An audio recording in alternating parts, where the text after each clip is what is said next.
Hello, नमस्कार विद्यार्थियों। आज अपन पोइट्री सेक्शन में लेसन नंबर 15 के संदर्भ में बात करेंगे और आज का अपना टाइटल रहेगा द 7 एजेस ऑफ मैन, जो एक मोनोलॉग है और विलियम शेक्सपियर की फेमस कॉमेडी एक प्ले है। आपको विदित है कि प्ले या ड्रामा दो प्रकार के होते हैं, कॉमेडी या ट्रेजेडी। कॉमेडी का मतलब होता है सुखांत और ट्रेजेडी का मतलब होता है दुखांत।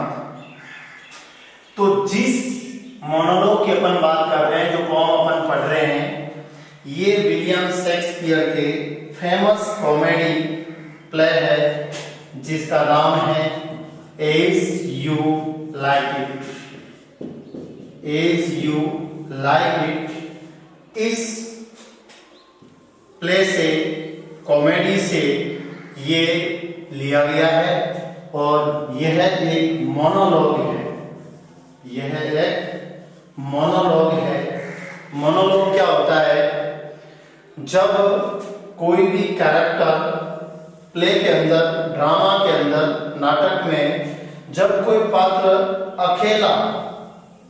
अकेला स्टेज पर, मंच पर बोलना होता है और स्पेक्टेटर्स जो सामने होते हैं उनका उसमें कोई इंपॉर्टेंट रोल नहीं होता है, ऐसे गीत को यहाँ पर लिटरेचर में मोनोलॉग कहते हैं, जिसमें मंच पर पात्र के अलावा कोई अन्य कैरेक्टर जो है नहीं होते। तो the 7 ages of man William Shakespeare की famous comedy as you like it, इससे लिया गया है और ये एक मोनोलॉग है। ये जो मोनोलॉग है वो स्पोकन किसके द्वारा बोला गया है? तो एक पात्र का नाम है जैक्स। एक पात्र का नाम है जैक्स। आपने as you like it play के संदर्भ में जाना होगा, पढ़ा होगा, या इतना आपके लिए डीपली इंपॉर्टेंट नहीं है, लेकिन इस as you like it play के अंदर जो एक कॉमेडी है, सुखांत नाटक है, इसमें ये मोनोलॉग है जो एक पात्र जिसका नाम है जैक्स के द्वारा बोला गया है और जैक्स को मेलनकली कहा गया है। मेलनकली कहने का तात्पर्य यह है कि ये एक ऐसा पात्र है जो हमेशा फॉरेस्ट ऑफ आर्डेन के जंगल में हमेशा दुखद प्राणी के रूप में जीवन यापन करता है और इसीलिए हमेशा एक दुखी अवस्था में रहने के कारण इसको मेलनकली कैरेक्टर कहा गया है। और ये जो मेलनकली कैरेक्टर है जैक्स, जिसके द्वारा ये monologue as you like it जो प्ले है, कॉमेडी है, एक सुखांत नाटक है विलियम शेक्सपियर का, उसमें ये जो मोनोलॉग है वो मेंशन्ड है। विलियम जैक्स के द्वारा इसका वर्तांत किया गया है। तो यहां पर यही इंपॉर्टेंट रहता है कि the poem the 7 ages of man has been taken from William Shakespeare's famous comedy entitled As You Like It, and it is spoken by a melancholy character named Jacks. It is a monologue. ये एक monologue है। तो देखिएगा, इसके बाद में अपन चर्चा करते हैं अबाउट द पोम कि इस मोनोलॉग में विलियम शेक्सपियर ने किन चीजों का वर्णन किया है। तो देखिएगा, according to the poet, important line है ये, according to the poet a man's life can be divided into 7 different stages। बहुत इंपॉर्टेंट लाइन है जो थीम के रूप में काम में ली जा सकती है।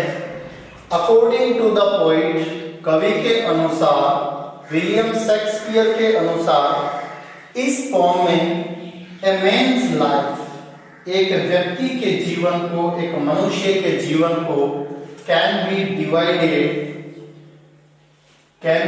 डिवाइडेड बांटा जा सकता है इनटू 7 डिफरेंट स्टेजेस, 7 अलग अलग अवस्थाओं में व्यक्ति के जीवन को बांटा जा सकता है। तो विलियम शेक्सपियर ने एक मानव जीवन की अलग अलग जो अवस्थाएं हैं और अलग अलग अवस्थाएं जो डिफाइन करने का उनका जो बेस रहा है वो रहा है एक्ट्स।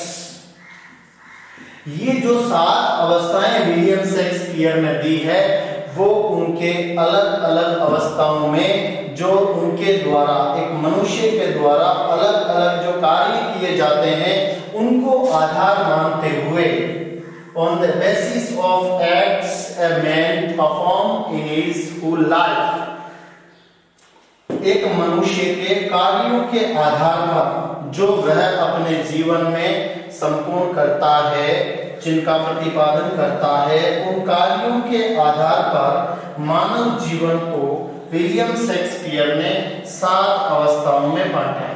क्लियर? तो ये लाइन आप नोट कर लीजिएगा। अकॉर्डिंग टू द पोइट्स, कवि के अनुसार, ए मैन्स लाइफ, एक व्यक्ति का जो जीवन है, कैन बी डिवाइडेड, जिसको बांटा जा सकता है, इनटू 7 डिफरेंट स्टेजेस, 7 अलग अलग अवस्थाओं में, on the basis of his acts, किसके आधार पर? एक व्यक्ति के जीवन में किए जाने वाले कार्यों के आधार पर। चलिए उन 7 अवस्थाओं की अपन बात करते हैं। वो कौन कौन सी अवस्थाएं हैं? आपके सामने वैसे टेक्स्ट लिखा हुआ है पूरे पोम का, काफी बड़ी पोम है क्योंकि इसमें 7 अवस्थाओं का भी वर्णन मिलेगा पूरा। तो अपन बात करते हैं द 7 एजेस आर फॉलोइंग। जो 7 अवस्थाएं हैं वो निम्नलिखित है। कौन कौन सी 7 अवस्थाएं हैं? नंबर 1, यहाँ पे देखिएगा एक बार टेक्स्ट में, एट फर्स्ट, सबसे पहले अगर हम बात करें इन्फेंट, पहली अवस्था कौन सी आ गई आपकी? Infant. Okay, number 2, second stage कौन सी है? यहां पे देखिएगा, then the weaning school boy, दूसरी जो अवस्था है वो है school boy, school boy. Third जो एज है देखिएगा यहाँ पे, द लवर, थर्ड जो स्टेज है वो है लवर। फोर्थ स्टेज की अगर हम बात करें तो वो है ए सोल्जर, फोर्थ स्टेज है सोल्जर। फिर नेक्स्ट स्टेज की अपन बात करें, फिफ्थ स्टेज, यहां पे देखिएगा फिफ्थ जो स्टेज है वो है आपके justice. Number 6th stage, 6th stage की अपन बात करें तो ये जो 6th स्टेज है वो है स्टेज ऑफ या एज ऑफ पेंटालून। 6th जो स्टेज है वो पेंटालून की एज है। और लास्ट एंड फाइनल जो 7th स्टेज है वो आपके यहाँ पे देखिएगा, the last scene of all, जो यहाँ पर बताया हुआ है, इसको नाम दिया है ओल्ड एज। 7 अवस्थाओं का आपको नाम के साथ साथ कंप्लीट डिस्क्रिप्शन, उनके जो मेन फीचर्स हैं प्रत्येक अवस्था के, उनको याद रखना बहुत कंपलसरी है और बहुत इंपॉर्टेंट क्वेश्चन बनता है यहाँ पे। कि सबसे पहले अगर हम बात करें अबाउट द पोएम की, अकॉर्डिंग टू द पोएट, कवि के अनुसार मानव जीवन को कितनी अवस्थाओं में बांटा गया है, तो आपका जवाब होगा 7 अवस्थाओं में। According to the poet a man's life can be divided into 7 different stages. Clear? Name of the 7 different stages और एजेस, 7 जो अलग अलग अवस्थाएं दी है उनका नाम क्या है या कौन कौन सी वो अवस्थाएं हैं। तो देखिएगा, पहली अवस्था है इन्फेंट, शिशु की अवस्था। दूसरी जो अवस्था है स्कूल बॉय, मतलब लर्निंग एज। तीसरी जो अवस्था है वो कौन सी है, लवर। फोर्थ जो अवस्था है वो कौन सी है, सोल्जर। पांचवी जो अवस्था है वो कौन सी है, जस्टिस। छठी जो अवस्था है सेकंड लास्ट, वो कौन सी अवस्था है, एज ऑफ पेंटालून। और लास्ट एंड फाइनल जो एज है, स्टेज है, वो कौन सी है, ओल्ड एज। क्लियर? चलिए अब अपन बात करते हैं, प्रत्येक अवस्था को जानते हैं और टेक्स्ट पर चलते हैं। तो देखिए, एक बार मैं वापस आपको बता देता हूं कि विलियम शेक्सपियर ने इस कविता में द 7 एजेस ऑफ मैन, जैसा कि आप टाइटल में फाइंड आउट कर रहे हैं, मानव जीवन को 7 अलग अलग अवस्थाओं में डिवाइड किया है। और डिवाइड करने का जो आधार है वो आधार है एक व्यक्ति के द्वारा पूर्ण किए जाने वाले कार्य, अलग अलग अवस्थाओं में वह किस किस प्रकार के कार्य जो है संपादित करता है, उनके अनुसार मानव जीवन को 7 अलग अलग अवस्थाओं में विभाजित किया है। पहली अवस्था इन्फेंट, दूसरी अवस्था स्कूल बॉय, तीसरी अवस्था लवर, चौथी अवस्था सोल्जर, पांचवी अवस्था जस्टिस, छठी अवस्था पेंटागन और लास्ट एंड फाइनल 7वीं जो अवस्था है वो है ओल्ड एज। चलिए अब अपन बात करते हैं टेक्स्ट के बारे में, जो आपके बोर्ड पर आपके सामने लिखा हुआ है। पोम का टाइटल है द 7 एजेस ऑफ मैन और ये जो है एक मोनोलॉग है विलियम शेक्सपियर की famous comedy as you like it. वहां से ये जो मोनोलॉग है एक मेलनकली इमेजिनरी कैरेक्टर है इस प्ले में, इस कॉमेडी में एज यू लाइक इट में, जिसका नाम है जैक्स, और उनके द्वारा इस पोम को जो है गाया गया है। तो चलिए बात करते हैं अपन शुरुआत में। मुख्य तौर पर इस पोम को पढ़ने के लिए 8 भागों में आपको ये पोएम डिवाइड कर लेनी चाहिए। अलग अलग 8 जो इसके पार्ट हैं उसमें आप ये पोम डिवाइड कर लेंगे। 7 तो हो गई अवस्थाएं और पहला जो स्ट्रेंजा है बहुत इंपॉर्टेंट है। यहां से यहां तक इसके संदर्भ में विशेष तौर से आपको बात करनी चाहिए, क्योंकि अभी तक यहां से कोई भी क्वेश्चन पुट अप नहीं हुआ है और डेफिनेटली एक अच्छा स्टेंजा बन सकता है और स्टेंजा के साथ साथ एक अच्छा क्वेश्चन भी बन सकता है। तो चलिए बात करते हैं। All the world is a stage and all the men and women merely players. They have their exits and their entrances, and one man in his time plays many parts, his acts being 7 ages. यहां तक देखिएगा, all the world is a stage। पहली जो line है वहां पर the poet William Shakespeare compare करते हैं। क्या करते हैं? कंपेयर करते हैं, तुलना करते हैं किसकी? वर्ल्ड की स्टेज से। वर्ल्ड की तुलना किससे करते हैं? स्टेज से। तो अपन ने प्रीवियस वीडियोस के अंदर एक चीज मैंने आपको समझाई थी कि सिमिली, मेटाफर और जो जनरल कंपैरिजन है विथ एग्जाम्पल मैंने आपको समझाया था कि पहली चीज, when two dissimilar things is compared without using like or as, without using such words, that is a metaphor, an example of metaphor. But when such words are used, it is such an example of simile, उपमा अलंकार का प्रयोग हो जाता है। और जहां पर dissimilar चीजें नहीं होती है, असमान चीजें नहीं होती है और तुलना की जाए, चाहे इन शब्दों का आप प्रयोग करें सच या एज का, वहां पर जनरल कंपैरिजन होती है। सिमिली और मेटाफर के अंदर दोनों का पहली शर्त क्या है, पहली कंडीशन यह है कि दोनों का असमान होना जरूरी है, डिसिमिलर होना जरूरी है। लाइक या एज वर्ड का प्रयोग हुआ तो सिमिली हो गया, अगर उनका प्रयोग नहीं हुआ तो मेटाफर हो गया।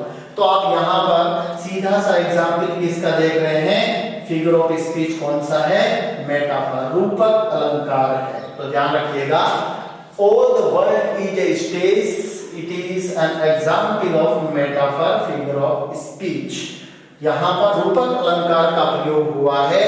और ये देखिएगा क्वेश्चन क्या बन रहा है, विलियम शेक्सपियर ने वर्ल्ड की तुलना किससे की है, तो स्टेज से, है ना। स्टेज की तुलना किससे की है, वर्ल्ड से, और क्यों की है, ये सवाल बहुत इंपॉर्टेंट बनता है। यदि स्टेंजा आएगा, यदि ये स्टेंजा आपसे पूछा जाता है तो फिर सवाल कैसे बन सकते हैं कि वर्ल्ड की तुलना किससे की, कंपैरिजन किससे की, तो स्टेज से, क्लियर। लेकिन यदि 2 नंबर का सवाल बनता है तो यहां पर आपसे पूछा जाएगा कि कवि ने वर्ल्ड की तुलना स्टेज से क्यों की है, ध्यान रखिएगा। सेकंड लाइन देखिए, and all the man and woman, और जो वर्ल्ड में सभी जो मैन एंड वुमन है, पुरुष और स्त्रियां हैं, मेयरली प्लेयर्स। तो यहाँ पे क्या हुआ है, कंपैरिजन हुआ है कि किसका किसके साथ, मैन एंड वुमन, जो वर्ल्ड में सरवाइव करते हैं उनकी तुलना यहाँ पर किससे हुई है, प्लेयर्स से। और यहाँ पर प्लेयर्स का मतलब है कैरेक्टर्स, पात्र, जो एक स्टेज पर, जो एक मंच पर क्या करते हैं, अपना अभिनय प्रस्तुत करते हैं, अपना अभिनय पेश करते हैं। तो यहाँ पर कवि विलियम शेक्सपियर ने क्या कहा है, all the world is a stage, की संपूर्ण दुनिया एक मंच के समान है। क्योंकि उन्होंने ये कहा है कि जिस प्रकार से मंच पर जो कैरेक्टर्स होते हैं, प्लेयर्स होते हैं, जो इमेजिनरी होते हैं, काल्पनिक होते हैं, वो पात्र एक स्टेज पर, एक मंच पर अपना अलग अलग रोल अदा करते हैं, उसी प्रकार से वर्ल्ड रूपी जो स्टेज है, दुनिया रूपी जो मंच है, वहां पर मैन एंड वुमन क्या करते हैं, जन्म लेते हैं, अलग अलग अवस्थाओं में अलग अलग अभिनय करते हैं, और 7 अवस्थाएं खत्म होने के साथ ही इस मंच रूपी दुनिया से प्रस्थान कर जाते हैं और उनका अभिनय समाप्त हो जाता है। जैसा कि अपन देखते हैं स्टेज पर कुछ ऐसे पात्र होते हैं जिनकी भूमिका बहुत कम होती है, कुछ ऐसे पात्र होते हैं जिनकी भूमिका, जिनका रोल बहुत इंपॉर्टेंट होता है। तो उसी प्रकार से वर्ल्ड में कुछ लोग ऐसे होते हैं जो जिंदगी में मतलब कुछ बड़े अच्छे कार्य नहीं कर पाते हैं, उपलब्धियां प्राप्त नहीं कर पाते हैं, तो उनका जीवन भी वैल्यूलेस रह जाता है। जबकि कुछ ऐसे लोग होते हैं जो एक अच्छे कार्यों से अच्छी उपलब्धियां प्राप्त करके अपने जीवन को इंप्रेसिव बना देते हैं, वैल्यूएबल बना देते हैं। तो यहाँ पे देखिएगा विलियम शेक्सपियर ने जो जीवन के प्रति उनका जो ओपिनियन है कितना शानदार है। All the world is a stage, की संपूर्ण दुनिया एक मंच के समान है।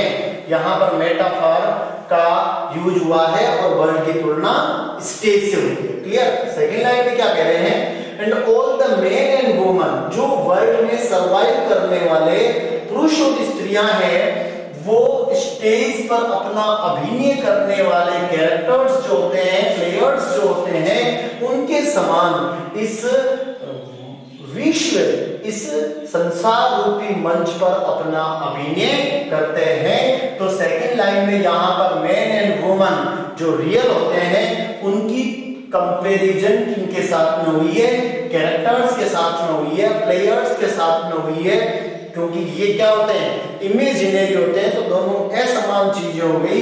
ये भी एग्जाम्पल हो गया किसका, मेटाफर का। क्लियर। तो यहां से अगर ये सवाल बनता है कि कवि ने मैन एंड वुमन की कंपैरिजन किसके साथ में की, प्लेयर्स के साथ में। क्लियर। चलिए नेक्स्ट लाइन में चलते हैं। दे हैव देयर एडजेक्टिव्स, यहां पर देखिएगा दे किसके लिए रेफर्ड हुआ है, here they is referred to all the men and women who survive in this world, जो इस संसार में अपना जीवन व्यतीत करते हैं, पुरुष और स्त्रियां, उनके लिए यहाँ पर किस वर्ड का प्रयोग हुआ है, थर्ड पर्सन प्लूरल जो है दे का यूज हुआ है।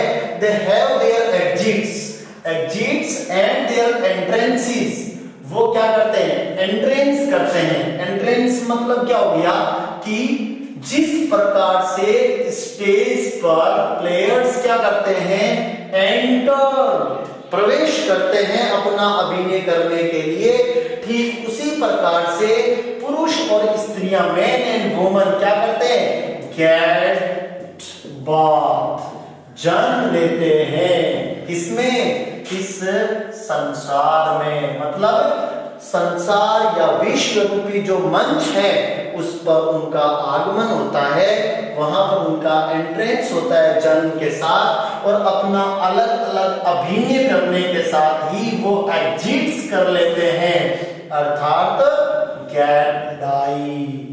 Man is mortal, William Shakespeare ने ये चीज शो की है, इसको प्रूव किया है कि मैन इज मॉर्टल, कि जिस प्रकार से मंच पर पात्र अपना रोल अदा करने के लिए एंट्रेंस करते हैं, उसी प्रकार से मैन एंड वुमन जो जन्म लेकर संसार में क्या करते हैं, एंट्रेंस करते हैं, और जिस प्रकार से प्लेयर्स या कैरेक्टर्स अलग अलग भूमिकाएं अदा करते हैं मंच पर, उसी प्रकार से पुरुष और स्त्रियां अपना जो निश्चित अलग अलग अवस्थाओं में अलग अलग जो भूमिकाएं हैं वो संपादित करने के बाद एग्जिट्स कर लेते हैं, मतलब दुनिया रूपी मंच से डिपार्ट कर लेते हैं, प्रस्थान कर लेते हैं, क्योंकि 7 अवस्थाएं बीतने के बाद व्यक्ति है वो अपने फाइनल डेस्टिनेशन मृत्यु को प्राप्त करता है।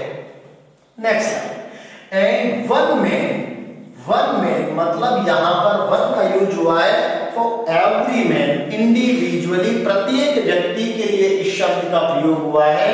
एंड वन मैन, और प्रत्येक जो व्यक्ति होता है, इन हिज टाइम किसके लिए आया है, in his life, in his time यहां पर आया है किसके लिए, इन हिज लाइफ, अपने जीवन में, संपूर्ण जीवन में क्या करते हैं, प्लेस, परफॉर्म करते हैं, मेनी पार्ट्स, कई सारे भाग, और यहाँ पर कई सारे भाग सिमट कर कितने भागों में ले जाते हैं, 7 भागों में डिवाइड हो जाते हैं। His acts being 7 ages, 7 अवस्थाएं यहाँ पर व्यक्ति के जीवन की बता रखी है, उनका आधार क्या है, His acts, उसके जो अभिनय है, उसके जो कार्य है, वो उसकी 7 अलग अलग अवस्थाओं की पहचान कराते हैं। अपन उसके एक्ट्स को देखकर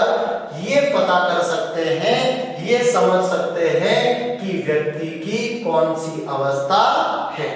तो यहाँ पर देखिएगा, यहाँ तक अपना बहुत इंपॉर्टेंट जो एक स्टेंजा है वो खत्म हो जाता है।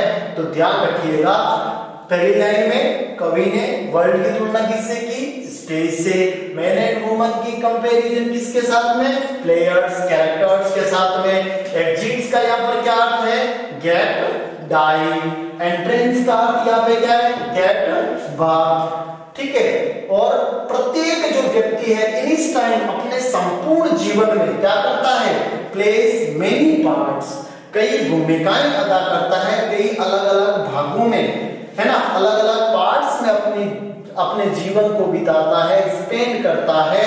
तो ये जो पार्ट्स हैं वो टोटल कितने हैं, 7 अवस्थाओं में उन्होंने डिवाइड किए हैं। और 7 अवस्थाएं जो है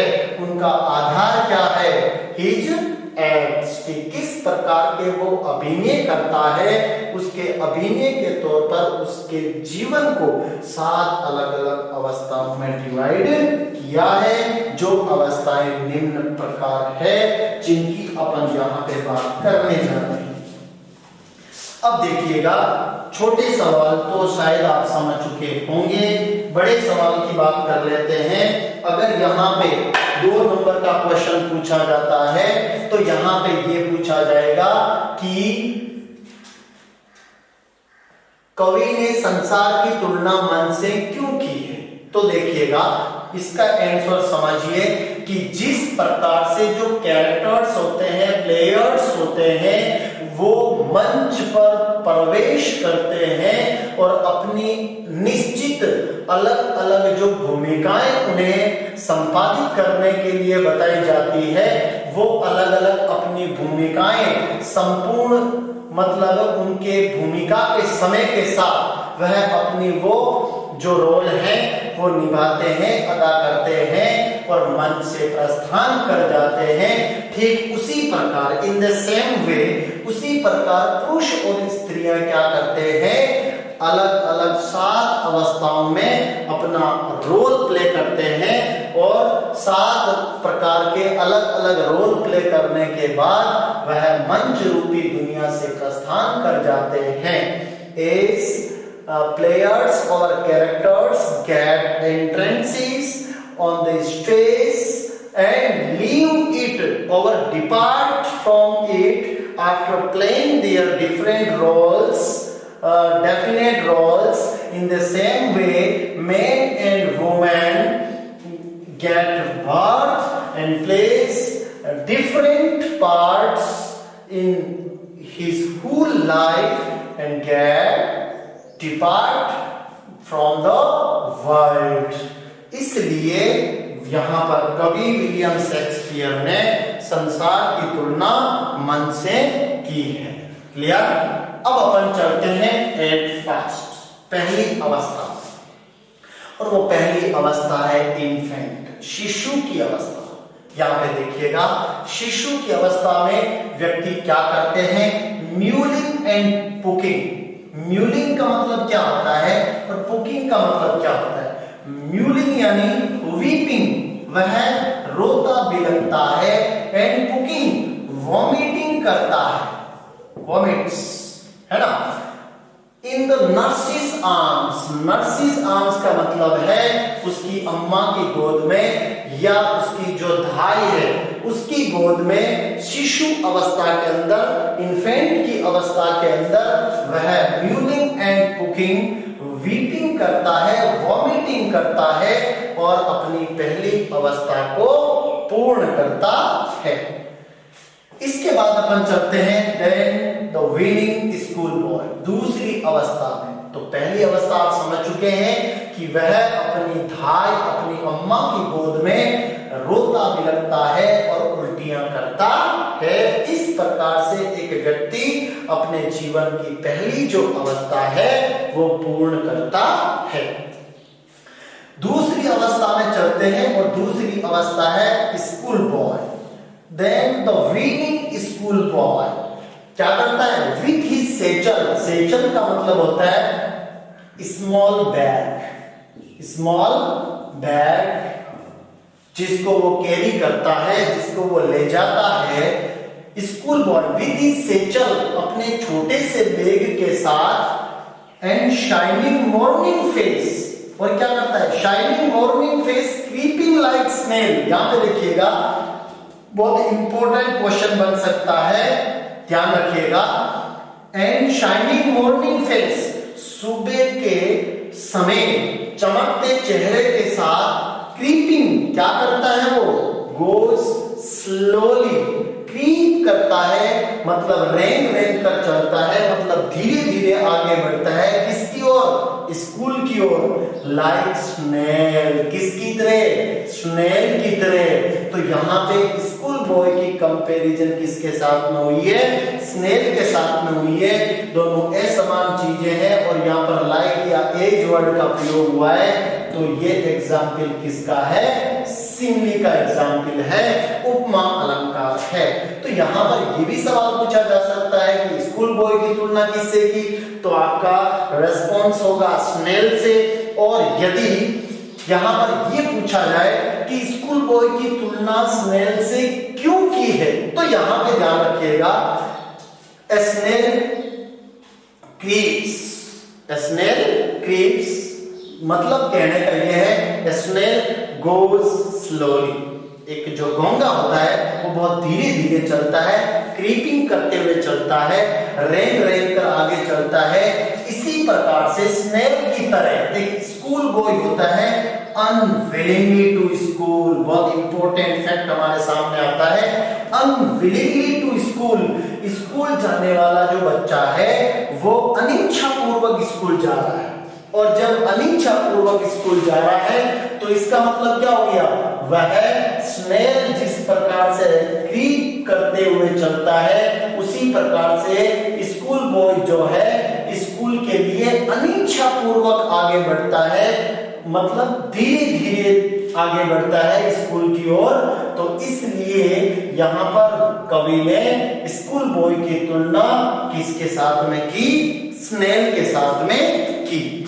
As a snail creeps means goes slowly, in the same way schoolboy goes to school very slowly because of unwilling to school, क्योंकि वो स्कूल जाने के लिए अनिच्छा रखता है, इसलिए वह धीरे धीरे स्कूल की तरफ बढ़ता है। और यही कारण है कि यहाँ पे विलियम शेक्सपियर ने स्कूल बॉय की तुलना किसके साथ की, स्नेल के साथ में की।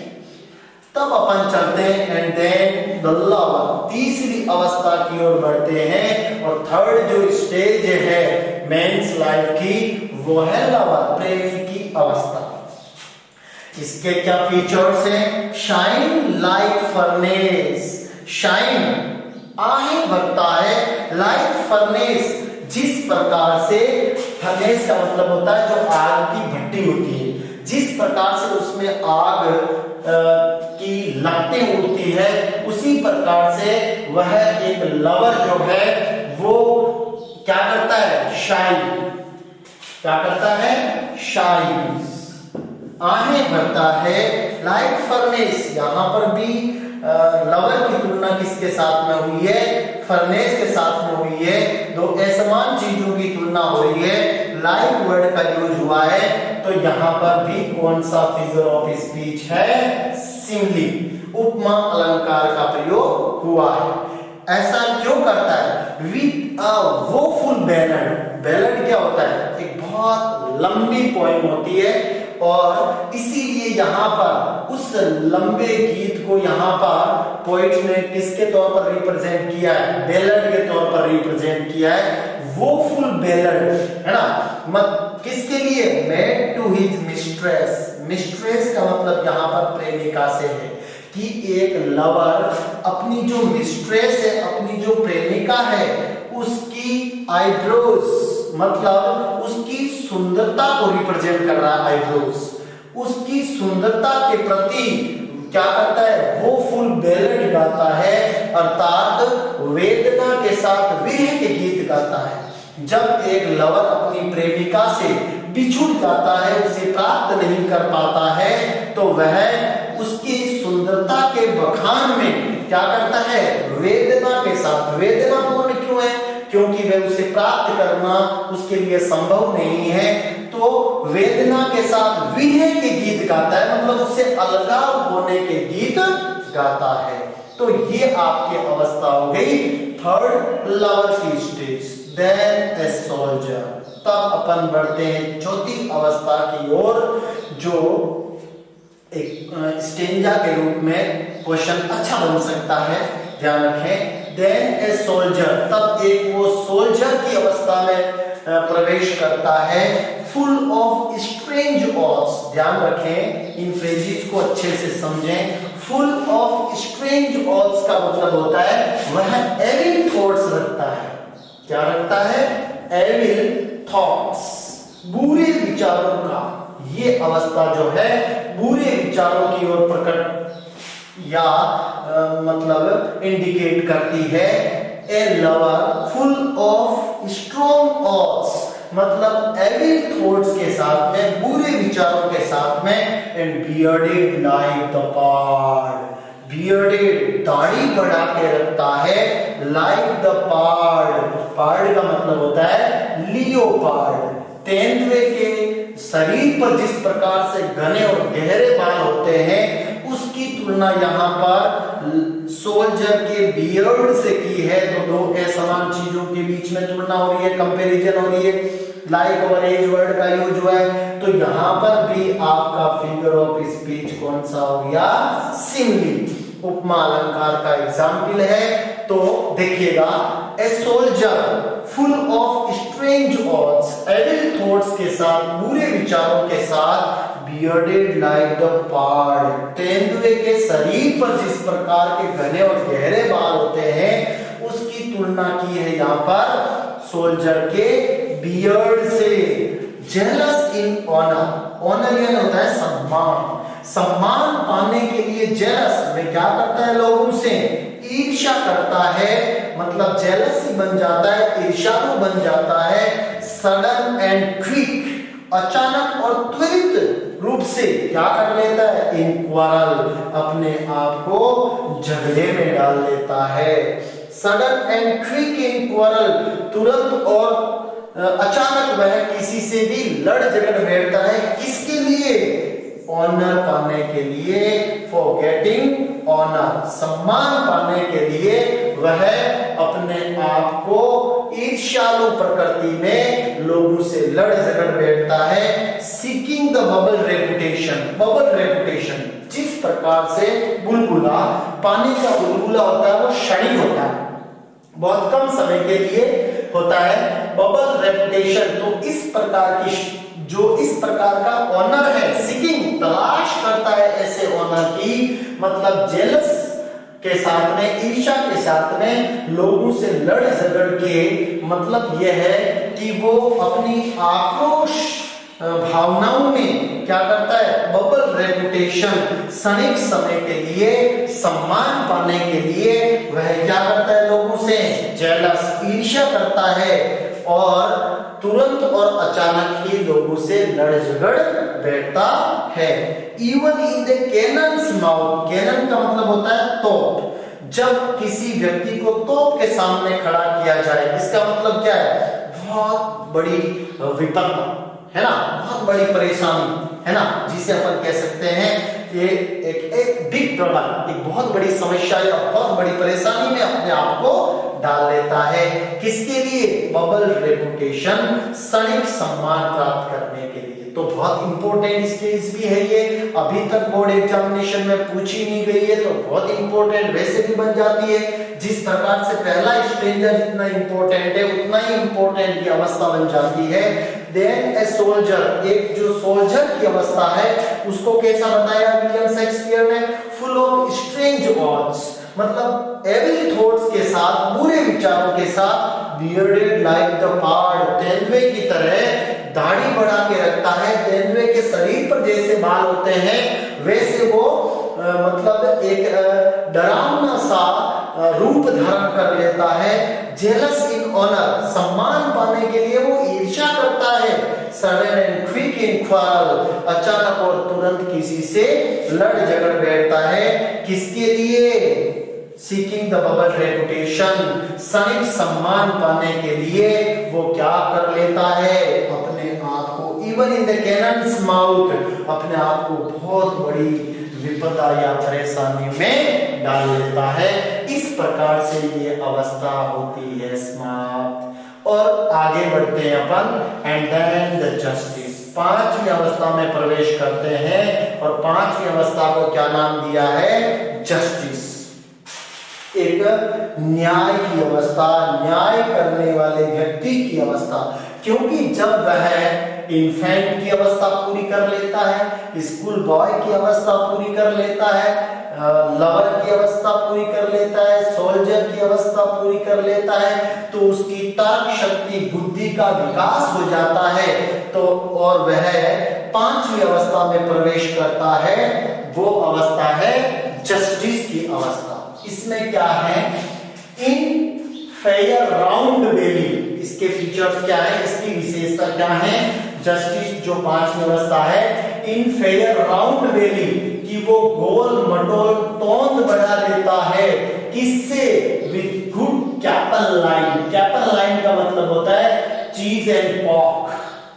क्या गुड कैपल लाइन का मतलब होता है चीज एंड पॉक, मतलब वह मांस खा खा के, जिसे अपन कह सकते हैं ब्राइब।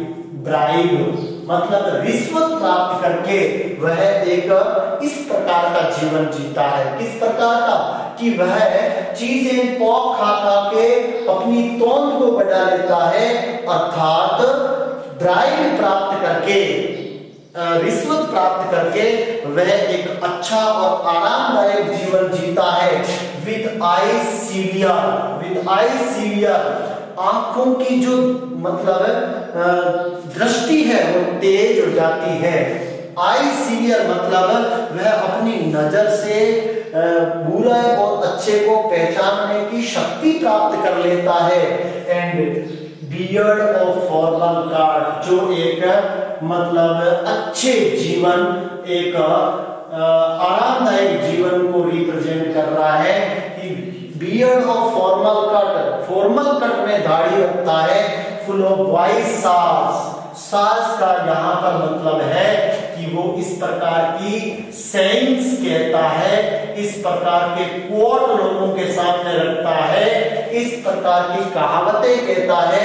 वाइस, वाइस यानी बुद्धिमत्ता के साथ में, तर्क शक्ति के साथ में वह इस प्रकार की कहावतें कहता है। एंड मॉडर्न इंस्टेंस, इंस्टेंस का यहाँ पर मतलब है कि वो इस प्रकार के एग्जाम्पल्स लोगों के सामने पेश करता है कि and so he plays his part, और इस प्रकार से वह अपनी भूमिका अदा करता है। अर्थात जस्टिस की अवस्था में क्या करता है, ब्राइब प्राप्त करके वो एक आरामदायक जीवन जीता है और कठोर दृष्टि के साथ, मतलब अच्छे और बुरे को पहचानने की शक्ति प्राप्त कर लेता है, और फॉर्मल कट में दाढ़ी रखता है, इस प्रकार की बुद्धिमत्ता के साथ कहावतें कहता है, और इस प्रकार के आधुनिक दृष्टिकोण प्रस्तुत करता है, आधुनिक उदाहरण या दृष्टांत देता है, और इस प्रकार से वह अपनी भूमिका अदा करता है। और पांचवी अवस्था के बाद अपन प्रवेश करते हैं सिक्स्थ एज में, छठी अवस्था में, जिसका नाम है एज ऑफ पेंटालून। पेंटालून की अवस्था, द सिक्स्थ एज शिफ्ट्स, छठी अवस्था में जब व्यक्ति प्रवेश करता है तो क्या हो जाता है, शिफ्ट्स इनटू द लीन। लीन का मतलब होता है वीक, टिमिड, वह दुर्बल हो जाता है, कमजोर हो जाता है, डरपोक सा बन जाता है। The sixth age shifts into the lean, वह कमजोर हो जाता है। एंड स्लीपर्ड पेंटालून, स्लीपर्ड चप्पले पहनता है, पेंटालून ढीले ढाले कपड़े धारण कर लेता है। विद स्पेक्टेकल्स, और चश्मा लग जाता है, कहाँ पे, ऑन नोज, वो नाक पर चश्मा टिका हुआ रहता है। And pouch on side, pouch का मतलब होता है आंखों के नीचे थैलीनुमा आकृति बन जाती है। हिज यूथफुल होल्स, उसके वो युवा अवस्था में बचाकर रखे हुए जो जुराब थे, यूथफुल होल्स जो युवा अवस्था के जुराब थे, वेल सेव्ड जो उसने बचा के रखे थे अपनी बुढ़ापे की अवस्था के लिए, अपने आगे के समय के लिए। World too wide, world too wide, जिस प्रकार से विश्व बहुत विस्तृत नजर आता है, उसी प्रकार से परिश्रम शैंक दुबले पतले जो उसके पैर हो जाते हैं कमजोर होने के कारण, श्रम शैंक। तो यहाँ पे देखिएगा आपको कौन सा अलंकार दिख रहा है, एलिट्रेशन, क्योंकि यहाँ पे कंसोनेंट का क्या हुआ है, रिपीटिशन हुआ है, और कंसोनेंट साउंड का जहां पर रिपीटिशन होता है उसको एलिट्रेशन कहते हैं, अनुप्रास अलंकार कहते हैं। श्रम शैंक, शैंक साउंड का यहाँ पर क्या हो रहा है, रिपीटिशन हो रहा है। यहाँ पे देखिएगा वर्ल्ड टू वाइड, यूथफुल होजिस की उसने तुलना किसके साथ में की है? वर्ल्ड के साथ में की है। तो यहाँ पर कौन सा अलंकार है?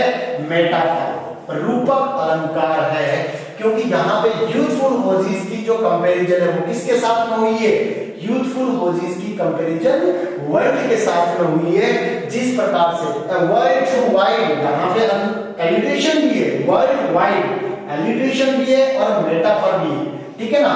एलिट्रेशन यहाँ पे वर्ल्ड वाइड और संक्षेप, और मेटाफर यहाँ पे वर्ल्ड टू वाइड, क्योंकि जो उसके युवा अवस्था के जो मजबूत पैर थे, अब वो कमजोर अवस्था में आने के साथ ही दुबले पतले हो चुके हैं, और दुबले पतले होने के कारण उसके जो युवा अवस्था के जो जुराब थे, जो फिट थे युवा अवस्था में, अब उसके पैरों में श्रंशेंग, जो उसके कमजोर पैर हो चुके हैं, उसमें अब वो जुराब है वो अनफिट से प्रतीत होते हैं।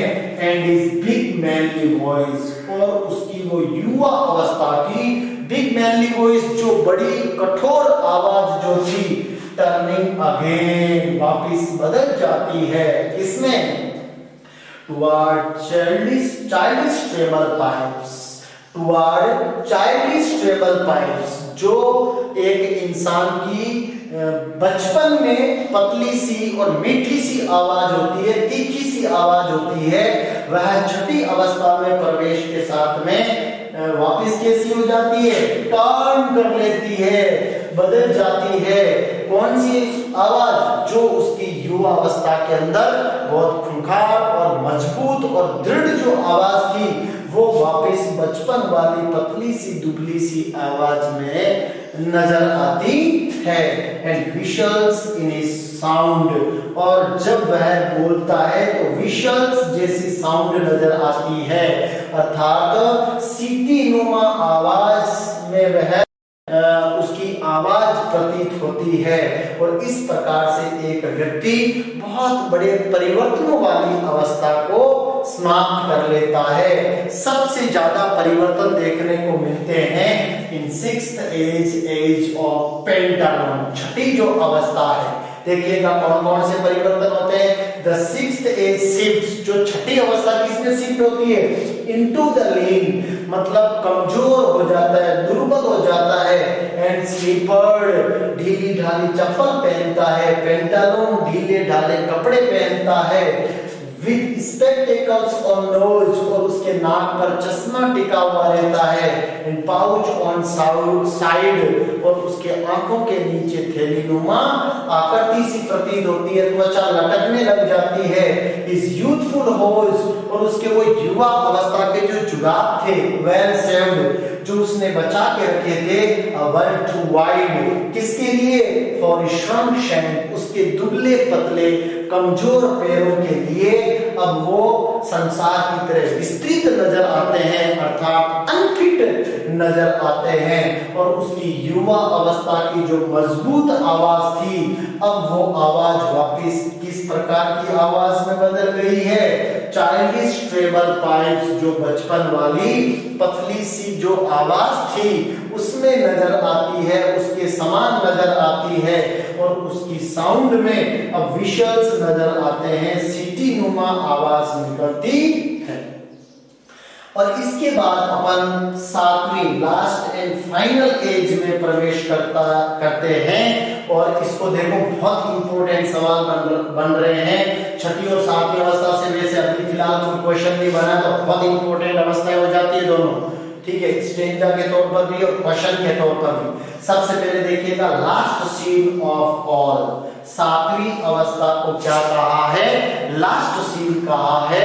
बहुत इंपॉर्टेंट क्वेश्चन यहाँ पर पुट अप होता है कि इस अवस्था को लास्ट सीन क्यों कहा गया है, अंतिम दृश्य क्यों कहा गया है। तो देखिएगा, जब एक व्यक्ति 6 घटनाक्रम से परिपूर्ण जो अवस्थाएं हैं वो जी लेता है, तो उसके बाद में मंच रूपी दुनिया पर अंतिम दृश्य के रूप में जो सातवीं अवस्था है, जिसके बाद में उसे मंच रूपी दुनिया से डिपार्ट करना होता है, प्रस्थान करना होता है, जब वह ओल्ड एज में प्रवेश करता है। इसीलिए कवि ने इसको लास्ट सीन कहा है। After spending 6 eventful history, he gets into the last and final stage, that is called an old age, and after it he has to depart from the world. That's why it is called the last scene of all. क्योंकि एक व्यक्ति 6 अवस्थाएं जब तक जी रहा होता है, 6 अवस्थाओं में अपना रोल अदा करता है, वो रोल घटनाओं से परिपूर्ण होता है, विभिन्न प्रकार की घटनाओं का, इवेंट्स का मेंशन किया हुआ है, विभिन्न प्रकार के कार्य वो रोल वो परफॉर्म करता है। अब वो उसके लिए क्या हो चुका है? हिस्ट्री बन चुका है, इतिहास बन चुका है, क्योंकि ये बीते समय की बातें हैं। अब व्यक्ति मंच रूपी दुनिया पर अंतिम दृश्य के रूप में नजर आता है। देखिएगा ये line, that ends this strange eventful history. Strange, अजीबोगरीब जो भूमिकाएं हैं, इवेंटफुल हिस्ट्री, घटनाक्रम से भरा हुआ इतिहास कौन सा था? 1 से 6 अवस्था तक, 1 से 6 अवस्था तक जो उसका अब इतिहास बन चुका है, वो अतीत हो चुका है। घटनाक्रम से भरी हुई वो 6 अवस्थाएं बीतने के बाद यहाँ पर इवेंटफुल हिस्ट्री का क्या हो जाता है? अंत हो जाता है, क्योंकि इस अवस्था के बाद एक व्यक्ति को मंच रूपी दुनिया से प्रस्थान करना होता है। और इसीलिए विलियम शेक्सपियर ने यहाँ पर जो ओल्ड एज है, जो फाइनल स्टेज है, जो अंतिम अवस्था है, उसको लास्ट सीन ऑफ ऑल कहा है। इस सेकंड चाइल्डिशनेस, देखिएगा ओल्ड एज जो है, 7वीं अवस्था जो है, अंतिम अवस्था जो है, उसको पहला क्या नाम दिया है? Last scene of all. दूसरा क्या नाम दिया है? Second childishness. बहुत इंपॉर्टेंट क्वेश्चन यहाँ पर बनता है कि अंतिम अवस्था को, 7वीं अवस्था को, फाइनल स्टेज को, लास्ट सीन ऑफ ऑल को, ओल्ड एज को सेकंड चाइल्डिशनेस क्यों कहा है? As a child depends on others to perform his daily tasks in the same way. In the old age, in the final stage, a man again becomes dependent on others for performing his daily tasks. That's why the poet called the last age second childishness. Second childishness क्यों कहा है? दूसरा बचपन क्यों कहा है? तो ध्यान रखिएगा, जिस प्रकार से एक बच्चा अपने नियमित कार्य करने के लिए, रेगुलर टास्क को परफॉर्म करने के लिए अन्य पर डिपेंडेंट होता है, आश्रित होता है, उसी प्रकार से जब व्यक्ति अंतिम अवस्था में प्रवेश करता है, ओल्ड एज में प्रवेश करता है, तो वह इतना दुर्बल हो जाता है, इतना कमजोर हो जाता है कि वो अपने नियमित कार्य करने के लिए, जरूरतमंद कार्य करने के लिए दूसरों पर डिपेंडेंट होना पड़ता है। और इसीलिए इस अवस्था का दूसरा नाम क्या दिया है? Second childishness. And मियर oblivion. Oblivion का मतलब होता है मेंटल स्टेट। जो उसकी मेंटल स्टेट है वो खो देता है, याददाश्त खो देता है, याद रखने की शक्ति खो देता है। Sans teeth, sense I, sense taste, sans everything at last. Sans, देखिएगा यहाँ पर 4 बार सेंस वर्ड का रिपीटिशन हुआ है और ये अपने पोम की मोनोलॉग की लास्ट लाइन है। यहाँ पर सेंस का अर्थ क्या है? विदाउट। सेंस का अर्थ क्या है? विदाउट। अगर आपसे स्टेंजा है और स्टेंजा का अंतिम जो क्वेश्चन पूछा जा सकता है सिमिलर वर्ड ऑफ सेंस, तो आपको लिखना है विदाउट। ओके, तो यहाँ पे देखिएगा सेंस टीथ, बिना दांतों के, अर्थात उसके दांत गायब हो जाते हैं, डिसअपियर हो जाते हैं, गिर जाते हैं, अर्थात वह वो कार्य पूर्ण नहीं कर पाता है जो दांतों से हो। सेंस आईज, आईज का मतलब यहाँ पर आई साइट से, वह अपने आंखों की रोशनी खो देता है, देखने की शक्ति जो है वो खत्म हो जाती है। सेंस टेस्ट, स्वाद लेने की शक्ति जो है, मतलब sense teeth, sense I, sense taste, वे जो 5 ज्ञानेंद्रियां होती है, उन ज्ञानेंद्रियों में जो शक्ति होती है उनको वो खोना शुरू कर देता है। And sense everything at last, और अंततः वह अपने जीवन को खो देता है, अपने जीवन से संबंधित सभी चीजों को खो देता है, अर्थात अब वह मंच रूपी दुनिया से प्रस्थान कर चुका होता है। इस प्रकार से एक व्यक्ति 7वीं अवस्था को पूर्ण करता है। तो शायद मैं सोचता हूं एक एक अवस्था जो है उसकी जो विशेषताएं हैं वो आपने समझी अच्छी तरह से।